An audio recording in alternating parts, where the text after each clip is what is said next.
दिग्गज गायिका अनुराधा पौडवाल अपनी खूबसूरत आवाज और एक से बढ़कर एक गानों के लिए जानी जाती हैं। यूं तो अनुराधा की जिंदगी में सारी खुशियां थी, लेकिन पति के देहांत के बाद उन्होंने अपनी दुनिया अपने बच्चों में ही बसा ली थी। शनिवार को अनुराधा के बेटे आदित्य पौडवाल के निधन ने पूरे परिवार को झकझोर कर रख दिया। आदित्य पौडवाल पेशे से गायक थे और कई भजनों में और फिल्मों के गानों में अपना कमाल दिखा चुके थे। 35 साल की उम्र में किडनी फेलियर के कारण उनकी मौत हो गई। अनुराधा के परिवार में अब उनकी बेटी कविता और वो खुद हैं। कविता भी पेशे से गायिका हैं। कई भजनों में कविता की आवाज का जादू चल चुका है। आपको बता दें, अनुराधा के पति अरुण पौडवाल एसडी बर्मन के असिस्टेंट थे और म्यूजिक इंडस्ट्री से उनका अच्छा खासा नाता था। अनुराधा पौडवाल का जन्म मुंबई में ही हुआ था, लिहाजा शुरुआत से ही उन्हें माया नगरी अपनी तरफ आकर्षित करती थी। कोंकणी परिवार में जन्मी अनुराधा के पिता उनके गाना गाने के खिलाफ थे। पिता का मानना था कि इज्जतदार घरों की लड़कियां बॉलीवुड का हिस्सा नहीं बनती हैं। अनुराधा की लगन और मेहनत देखकर पिता का दिल भी पिघल गया था, लेकिन बेटी की शादी की चिंता भी पिता को रहा करती थी। जैसे जैसे अनुराधा अपने करियर में आगे बढ़ रही थी, वैसे वैसे उनकी जिंदगी में कोई खास आने वाला था। ये खास थे अरुण पौडवाल। अरुण पौडवाल से अनुराधा की मुलाकात उनके करियर के शुरुआती दिनों में ही हो गई थी। अनुराधा और अरुण एक दूसरे को पसंद करने लगे थे।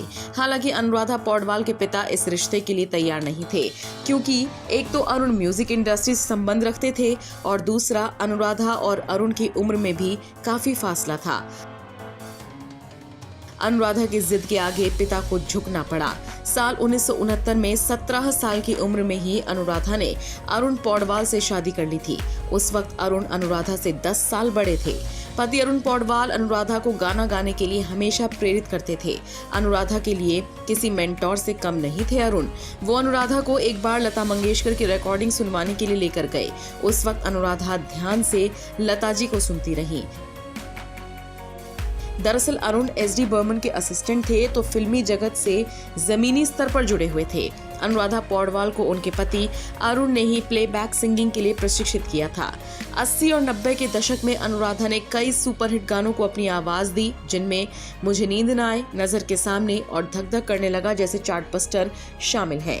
इसके अलावा अनुराधा पौडवाल को उनके गाए हुए बेहतरीन भजनों के लिए भी जाना जाता है।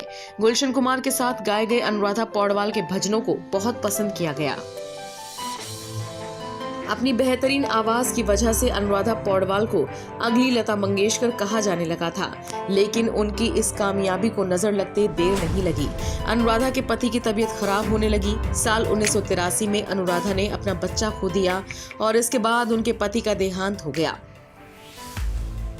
गुलशन कुमार के साथ उनके गानों को खूब ख्याति मिल चुकी थी। 1997 में गुलशन कुमार की भी हत्या हो गई थी, जिसका असर पूरी फिल्म इंडस्ट्री पर तो पड़ा ही था, अनुराधा पौडवाल पर भी पड़ा था। इसके बाद धीरे धीरे अनुराधा इंडस्ट्री से दूर होने लगी। अनुराधा जब अपने करियर के शिखर पर थी, तब उन्होंने सिंगिंग को अलविदा कह दिया। इस बात का खुलासा उन्होंने एक इंटरव्यू में किया था। उन्होंने कहा था, मैं चाहती थी कि मैं अपने करियर के टॉप पर होते हुए सिंगिंग को अलविदा कहूं, ताकि लोग मुझे हमेशा याद रखें। फिलहाल अनुराधा अपने परिवार को ही पूरा वक्त दे रही हैं।